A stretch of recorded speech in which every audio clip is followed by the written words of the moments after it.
wish all of you a very happy Navratri. I am Doyle and on today's episode of Sutra Talkies, the guest that we are going to interview, voice के हर area में उन्होंने बहुत सारी he has achieved whatever highest peaks possible to achieve.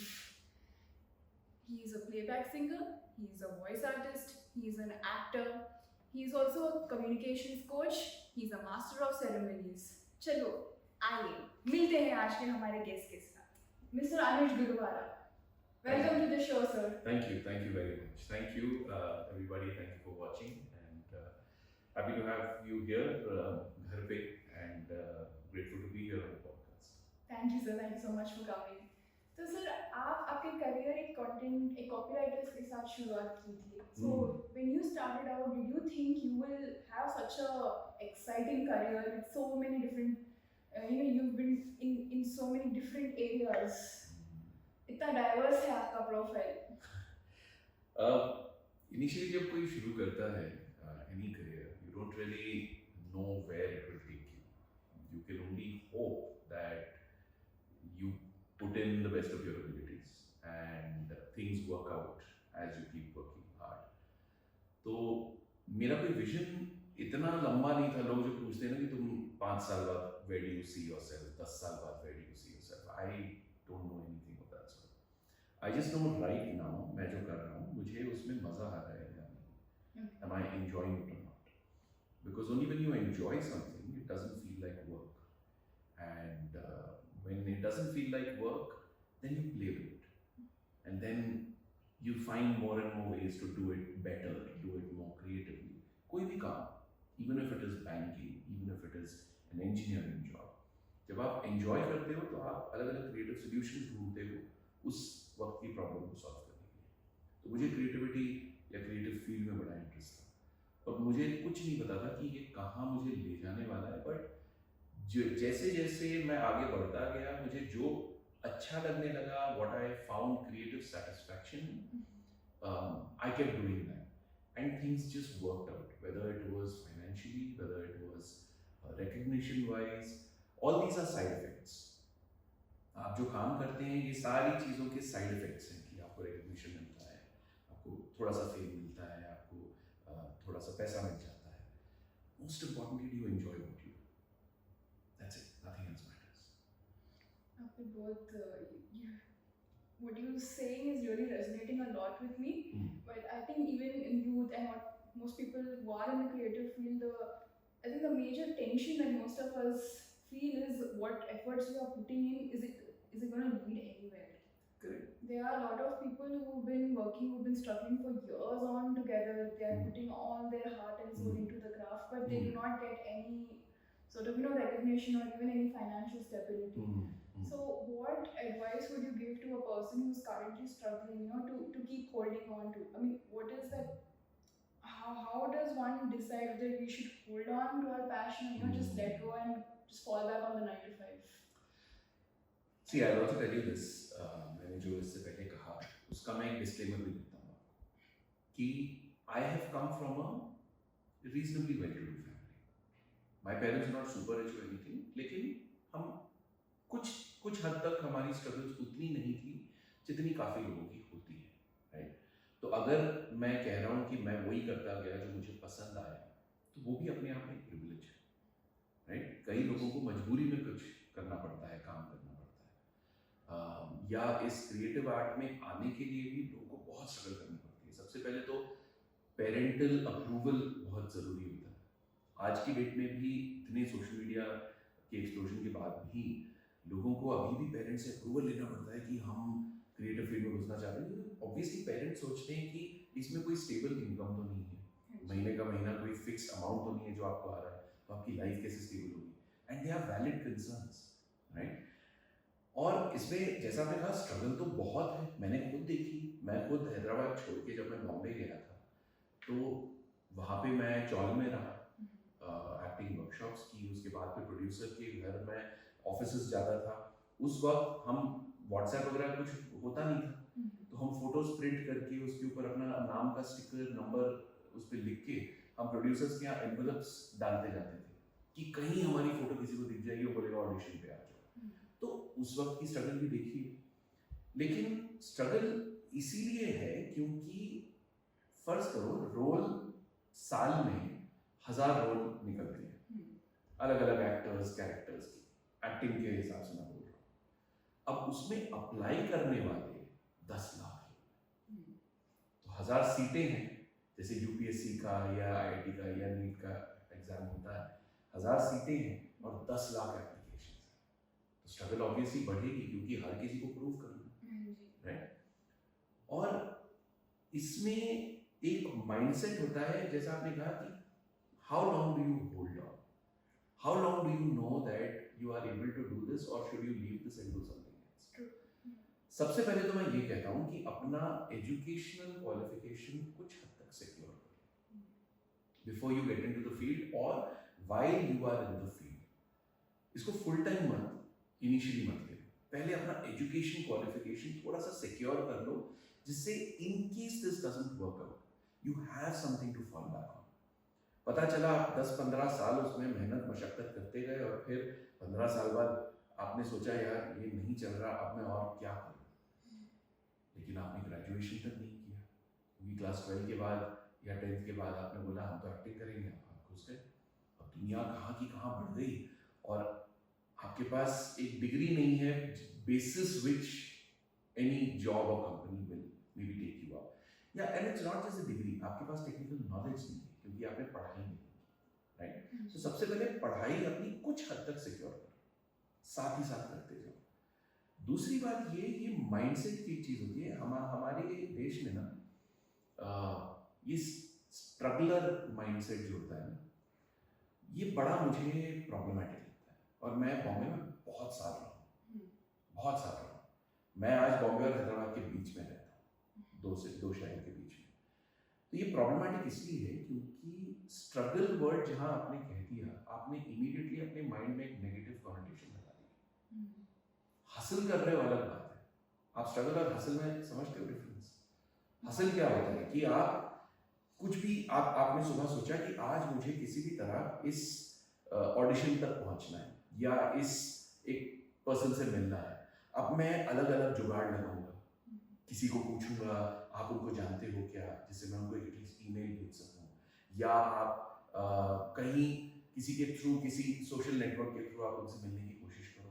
तो ये आपकी hustle होती है कि हसल का मतलब ये होता है आप कैसे जुगाड़ करते हो किसी तरह अपने गोल तक पहुंचने के लिए। स्ट्रगल का मतलब क्या होता है? स्ट्रगल तो इंसान जो पानी में डूब रहा होता है, जिसे तैरना नहीं आता, वो भी करता है। स्ट्रगल जो कोई मुश्किल में मुसीबत में होता है और उसे समझ नहीं आता मैं आगे कर दूं, वो स्ट्रगल करते हैं। हमने अपने आप को स्ट्रगलर कह दिया, मतलब हम स्ट्रगल कर रहे हैं यानी कुछ आसान है ही नहीं, यानी हमें मजा भी नहीं आ रहा है, हम इतना सफर कर रहे हैं कि हमने उसे स्ट्रगल कह दिया। माइंडसेट की बात होती है। आप जितना उस चीज को एंजॉय करते जाएंगे, आपको स्ट्रगल कम होती जाएगी। मैं भी आपसे अगर I don't know if are you proficient in physics or aerodynamics? Are you? No. You're not. तो अगर मैं आपके सामने फिजिक्स या एरोडायनामिक्स का एक चैलेंज रख दूं और आपको कहूं सॉल्व करो, आप स्ट्रगल करेंगे क्योंकि आपको उसमें मजा नहीं आ रहा। लेकिन अगर आपकी जगह कोई इंसान ऐसा है जिससे इसमें मजा आता है, equations, numbers, angles, speed, temperature, ये सारी चीजों में मजा आता है, then they will start enjoying solving the problem. True. First figure out whether you enjoy it at all. What are you in for? Are you in this field to have your creative energy, or are you in this field because इसमें नाम बहुत है, शोहरत बहुत है, पैसा बहुत है? आपका अगर मोटिवेशन ही गलत है तो आप स्ट्रगल करते ही रहेंगे। तो सही मोटिवेशन क्या रहेगा? सही मोटिवेशन है जो आपके अंदर की आवाज है। Why are you in this? आप अगर शाहरुख खान को देख रहे हैं और सोच रहे हैं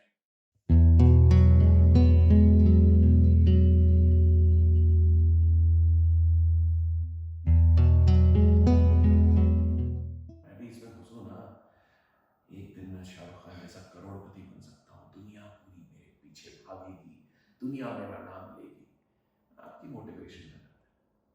क्योंकि शाहरुख खान भी जब इसमें घुसे थे तो उन्हें लगा था कि यार ये कैरेक्टर्स प्ले करने में मजा आ रहा है, मैं अपने आप को छोड़कर एक किरदार में घुस सकता हूँ, उस अब उसमें पैसा मिले ना मिले वो अलग बात है, पहले काम तो करो, काम को एंजॉय करो, काम को समझो, काम को सीखो, और फिर काम आपको आगे बढ़ाएगा। हम काम पे फोकस नहीं करते, हम नाम पे फोकस करते हैं, प्रॉब्लम ये होती है, स्ट्रगल वहाँ आती है।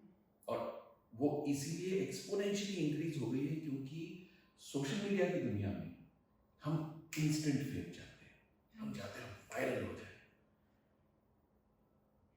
That's not sustainable. जो इंसान वायरल हो जाता है उससे पूछिए कि उसको उस वायरलिटी को सस्टेन करने में कितनी मेहनत लगती है, कितनी मेहनत करनी पड़ती है। जो वायरल हो जाता है इंसान, how much they have to now sit, अरे यार मेरा एक वो रील फेमस हो गया, वायरल हो गया, मुझे और बनाना है, नहीं तो वो फॉलोअर्स जो आए थे वो ड्रॉप हो जाएंगे। अरे यार मैं क्या करूँ, फिर आप पूरी दुनिया को देखते रहते हो, ये कंटेंट है, ये कंटेंट है, ये कंटेंट है, ये कंटेंट है, कितनी स्ट्रगल होती है। हर इन्फ्लुएंसर को आप जाके पूछिए, वो बताएंगे आपका प्रेशर कितना रहता है, क्योंकि आपको 1 लाख लोग फॉलो कर रहे हैं, अब आपने सबको एंटरटेन करना है रोज, क्योंकि अब फिल्म्स का जमाना नहीं है कि कुछ महीने में फिल्म आ जाती थी या हर फ्राइडे, अब तो हर 6 घंटे में आपको नया कंटेंट डालना। प्रेशर सोचिए, आपके ऊपर अगर प्रेशर हो कि आपको हर 12 घंटे में एक नया पॉडकास्ट एपिसोड आपको अगर शूट करना है, कितना प्रेशर हो जाएगा। What are your motivations?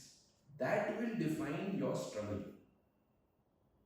So, sir, you are also into content creation. No? Yeah. How has that journey been like? It's been tough. I wouldn't say it's easy, but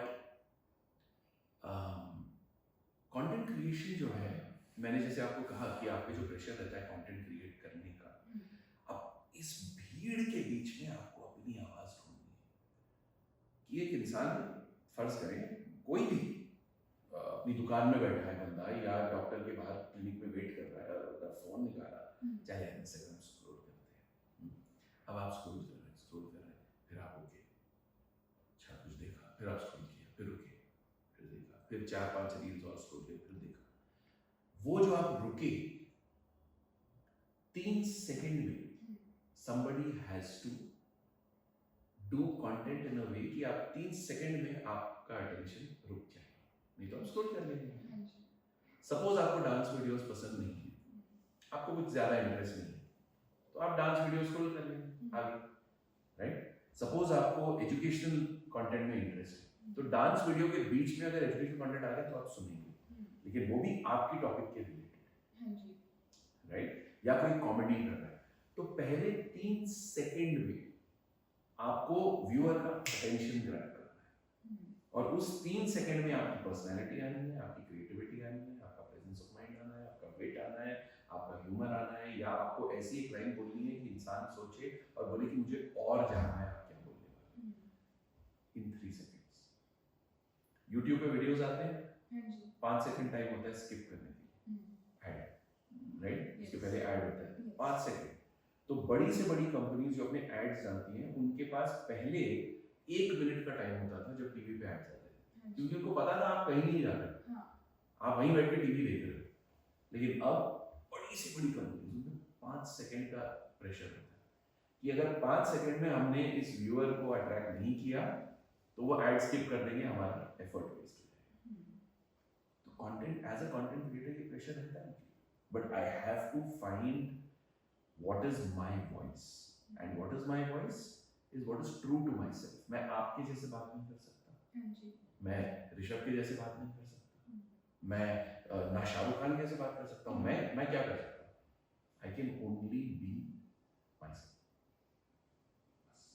अब इसमें plus point ये है कि दुनिया इतनी बड़ी है, internet की वजह से इतने जुड़े हैं कि मैं कुछ भी, अगर मेरी जो पर्सनैलिटी है, मैं if I am true to myself और मैं कोई भी कंटेंट डालूं तो मुझे कुछ ना कुछ फॉलोअर्स मिल जाएंगे।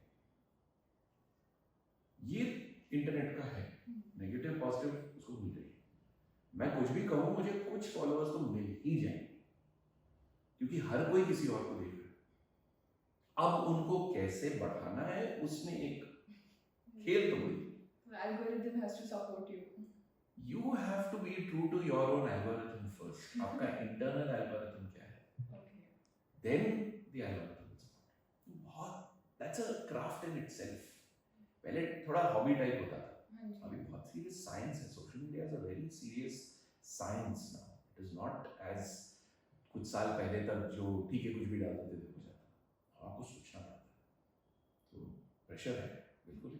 social media I think for artists and for creators it's like their resume yes, and lot of people they get their livelihood through content Yes. creation. Absolutely. लेकिन आप देखते हैं कई बार कितने सारे कंटेंट क्रिएटर्स हैं जो आप ही फॉलो करते हैं.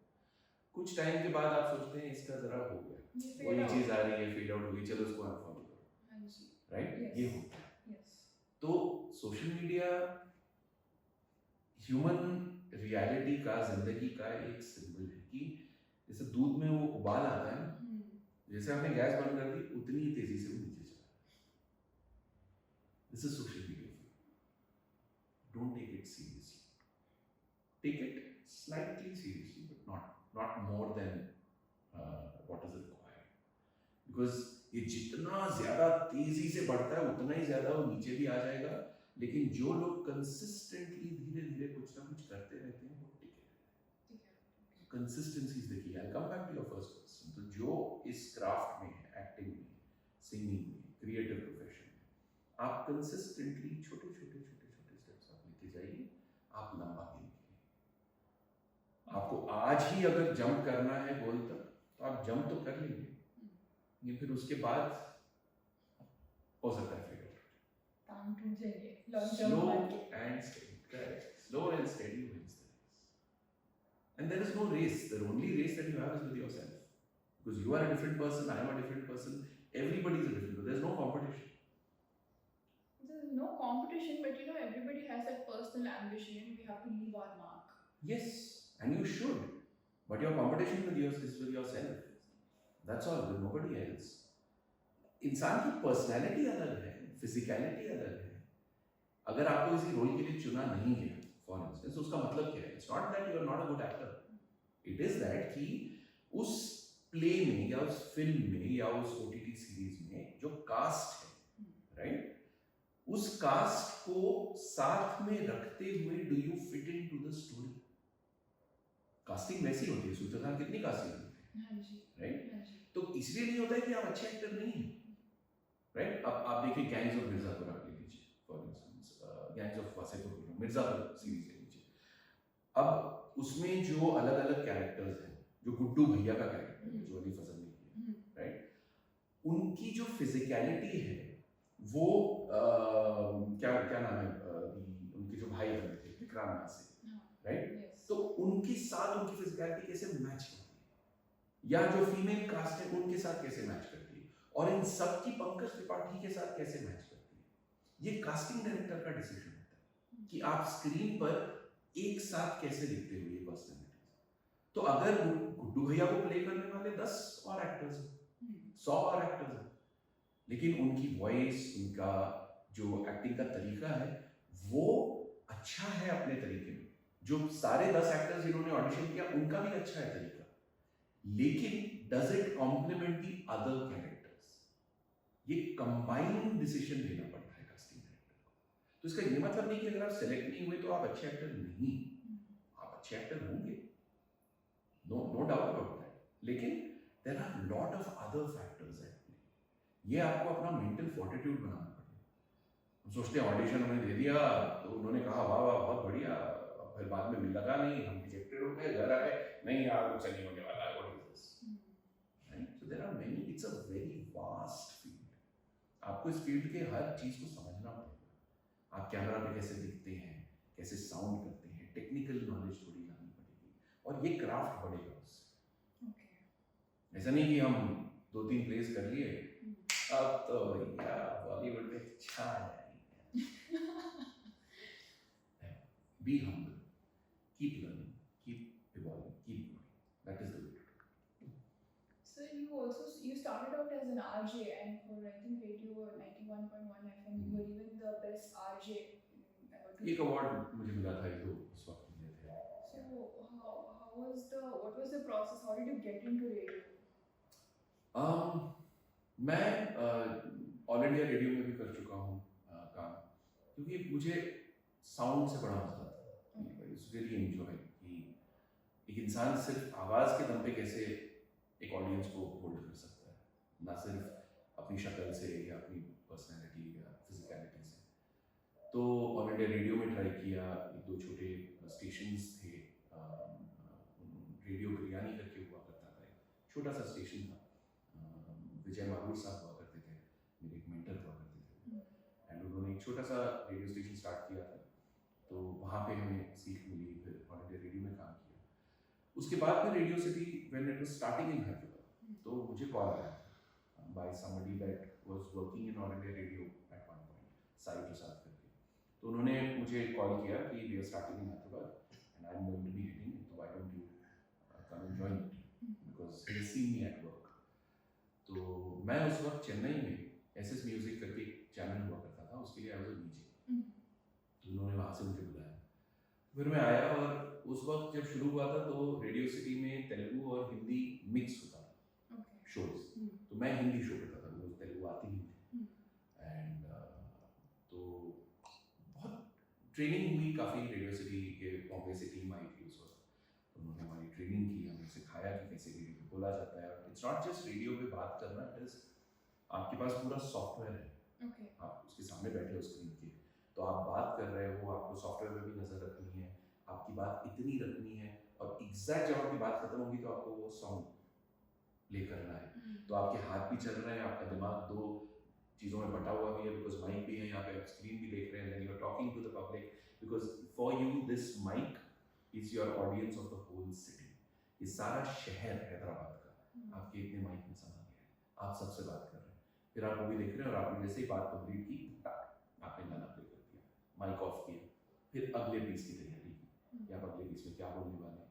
तो अगले पीस में आपने फिर गाने से शायद रेफरेंस लेके आपने अपनी बात कही, फिर उससे एक ऐड में आप प्रोग्रेस करें, तो ये सारा एक सिस्टम होता है जो आप सीखते हैं।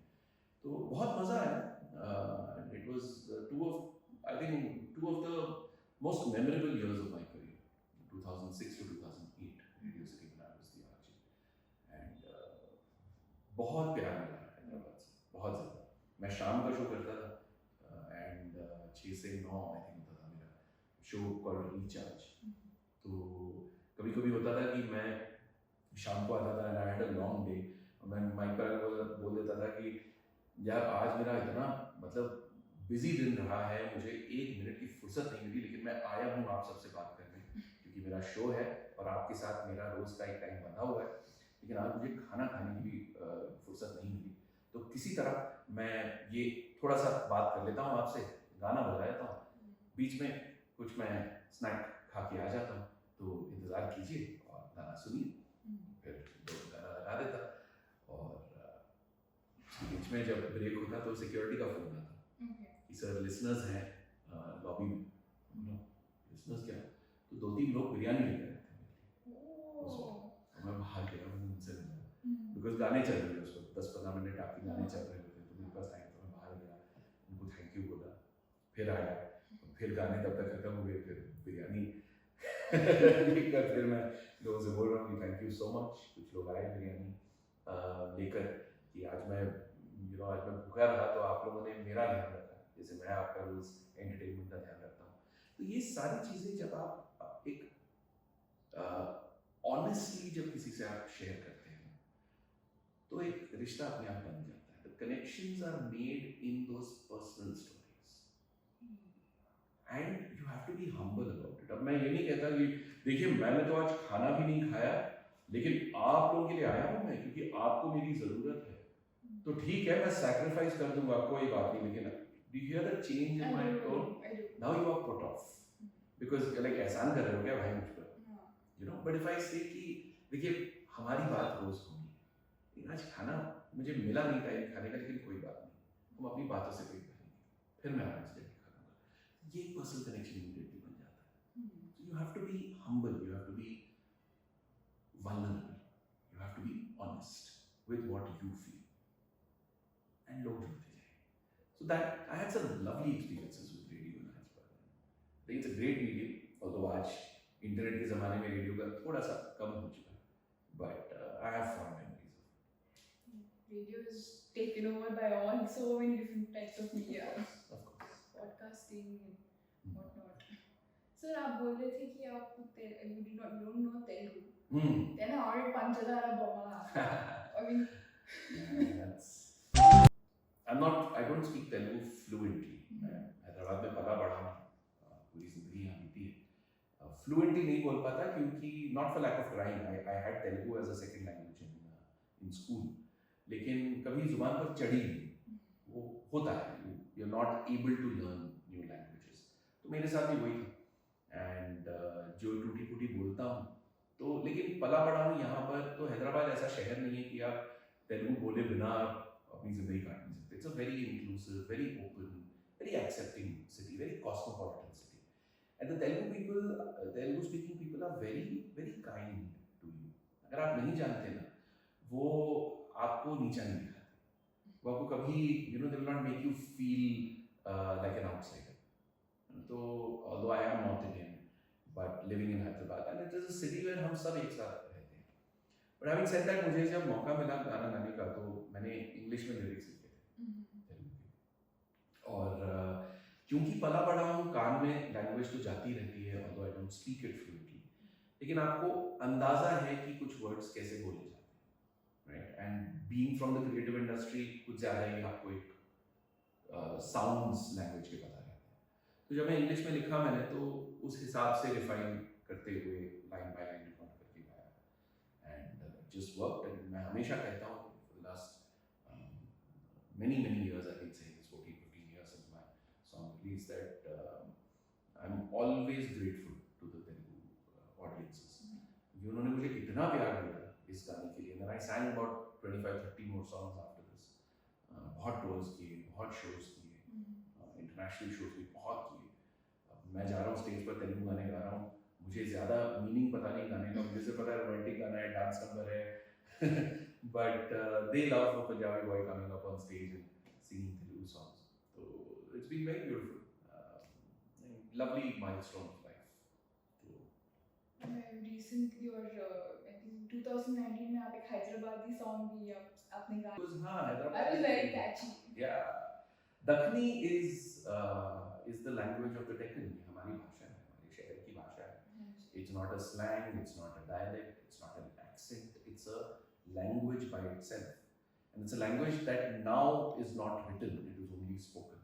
तो मैं जैसा आपसे अभी बात करने लगा हूँ, तो दखनी में बात कर रहा हूँ मैं आपसे. अभी मैं हिंदी में भी बात कर सकता हूँ. I can speak to you in English as well. ये जब दखनी में आया था तो मुझे यार अंदाज ही जरा सा सुकून का हो जाता. तो मैं बोला चलो ये गाने को थोड़ा एक लाइन्स आए दिमाग में. एक ब्रेकअप हुआ था एक टाइम पे, तो उकेली तेरे को यूज करके करके गाना जरा वो लाइन आ गई थी दिमाग में. बोला चलो उसमें गाना बना देंगे और कहीं तो अपना एक फ्रस्ट्रेशन निकल जाता है बोल के. वो यूनिवर्सल फ्रस्ट्रेशन है वो. हाँ तो वो गाना जरा बना अच्छा. मेरा एक दोस्त बॉम्बे में संकेत सानी करके म्यूजिक दिया उसका. So then we sat and made it, and release हुआ 2019 में, and within 9 days we hit like 2 million views. बहुत बढ़िया response रहा उसका. Media में everywhere it's quite talked about. So do you read a lot? I do. एक bookshelf तो यहाँ है. This is my wife's collection. My bookshelf is inside my studio. उसमें collection. पढ़ता हूँ. आजकल उतना ज़्यादा नहीं पढ़ पा रहा हूँ because attention span social media ले लिया है. Me too. all of us, the best of us. Authors भी नहीं पढ़ पाते हैं because Instagram पे notification आ ही जाता है. मोबाइल्स ने बहुत हद तक हमारी reading habits को बर्बाद कर दिया. But that's the reality. I have to work around it. So I have to try and read more. Sir, do you ever see yourself writing, authoring any books? Public speaking, you train also, if I'm not mistaken, and you're a communications coach. So would you say something about that? आप उसमें कैसे गए and what's that journey been like? No, now I've been doing it for long enough, and I have a lot of people coming up to me who keep asking me for advice. तो मैंने बोला चलो ये भी एक try करेंगे. It's an experiment right now. I'm trying to see what all I can do with it. I definitely want to teach people communication, but कैसे करना है, कितना इसको आगे बढ़ाना है, ये पता नहीं. मैं प्लान नहीं बनाता लाइफ में. You've figured out that. So now I'm coaching. I have some clients. I do some workshops from उसको धीरे धीरे बढ़ा रहा हूँ अभी, बट नाउ सोशल मीडिया पे मैं थोड़ी सी टिप्स डालना शुरू कर दिया है मैंने, तो लोगों को पता चले कि मैं ये काम करता भी हूँ, because that's also way of letting people know that I exist. नए नए लोग फॉलो करेंगे, उनको तक मेरा कंटेंट पहुंचेगा, and then eventually I will launch online workshops. तो वो चल रहा है, but I have done it long enough, एंड कई बार you come to a point where now you want to give back, you want to help new generations, learn better. So I feel I am able to add value, so I've decided to do this. So any upcoming projects or any? Shows होते रहते हैं. I just have those constantly going on. There's a film that I'm in talks with right now to do a shoot for. Telugu film है, उसकी बात चल रही है. बाकी इवेंट्स, मेरे कॉर्पोरेट इवेंट्स काफ़ी होते रहते हैं, कम्युनिकेशन की ट्रेनिंग होती रहती है, क्लाइंट्स हैं उनको हेल्प करता रहता हूँ, वॉइस ओवर प्रोजेक्ट्स आते रहते हैं, तो कुछ ना कुछ चलते रहता है. Things are always in the pipeline, some work out, some don't, but that's the game. It was lovely chatting with you, sir. Thank you so much for your time. Thank you very You much. are a very humble and patient man. It was a pleasure for me to interview you. Thank you very much. Thank you for indulging me. Thank you for listening.